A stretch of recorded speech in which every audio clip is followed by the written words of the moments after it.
Welcome to our YouTube channel. ಇವತ್ತಿನ recipe palak chicken gravy. ಇದಕ್ಕೆ ಬೇಕಾಗಿರುವ ಇಂಗ್ರೀಡಿಯೆಂಟ್ಸ್ ನೋಡೋಣ ಬನ್ನಿ.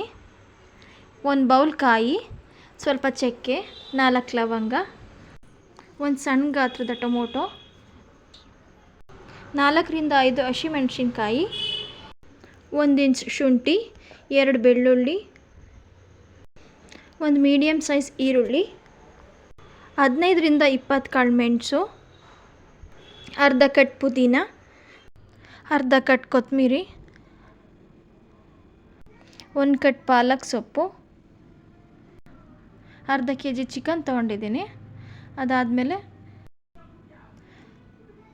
ಒಂದು ಪಾತ್ರೆಗೆ ನಾವೇನೇನು ತೊಗೊಂಡಿದ್ದೀವಿ ಎಲ್ಲನೂ ಮೀಡಿಯಮ್ ಫ್ಲೇಮಲ್ಲಿ ಇಟ್ಕೊಂಡು ಎಲ್ಲನೂ ಹಾಕ್ಕೋಬೇಕು. ಮೊದಲಿಗೆ 3 ಸ್ಪೂನ್ ಎಣ್ಣೆ, ಲವಂಗ, ಚಕ್ಕೆ, ಹಸಿಮೆಣಸಿಕಾಯಿ, ಅದ್ರ ಜೊತೆಗೆ ಶುಂಠಿ, ಬೆಳ್ಳುಳ್ಳಿ ಎರಡನ್ನೂ ಹಾಕ್ಕೊಂಡು ಚೆನ್ನಾಗಿ ರೋಸ್ಟ್ ಮಾಡಿಕೊಂಡು ಅದ್ರ ಜೊತೆಗೆ ಈರುಳ್ಳಿ ಹಾಕ್ಕೊಂಡು ಚೆನ್ನಾಗಿ ಫ್ರೈ ಮಾಡಬೇಕು.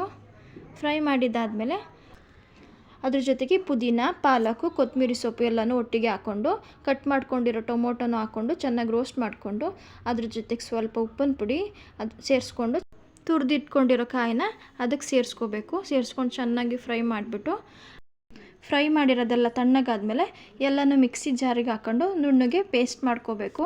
ಆನಂತರ 2 ರಿಂದ 3 ಟೇಬಲ್ ಸ್ಪೂನ್ ಎಣ್ಣೆ ಹಾಕ್ಕೊಂಡು ಅದಕ್ಕೆ ಸ್ವಲ್ಪ ಈರುಳ್ಳಿ ಹಾಕ್ಕೊಂಡು ಫ್ರೈ ಮಾಡ್ಕೋಬೇಕು.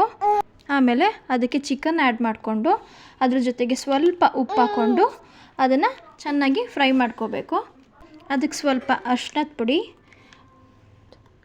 ಆಮೇಲೆ ರುಬ್ಬಿ ಇಟ್ಕೊಂಡಿರೋಂಥ ಪೇಸ್ಟ್ನ ಹಾಕ್ಕೊಂಡು ಅದ್ರ ಜೊತೆಗೆ 3 ಟೇಬಲ್ ಸ್ಪೂನ್ ಧನಿಯಾ ಪೌಡರ್,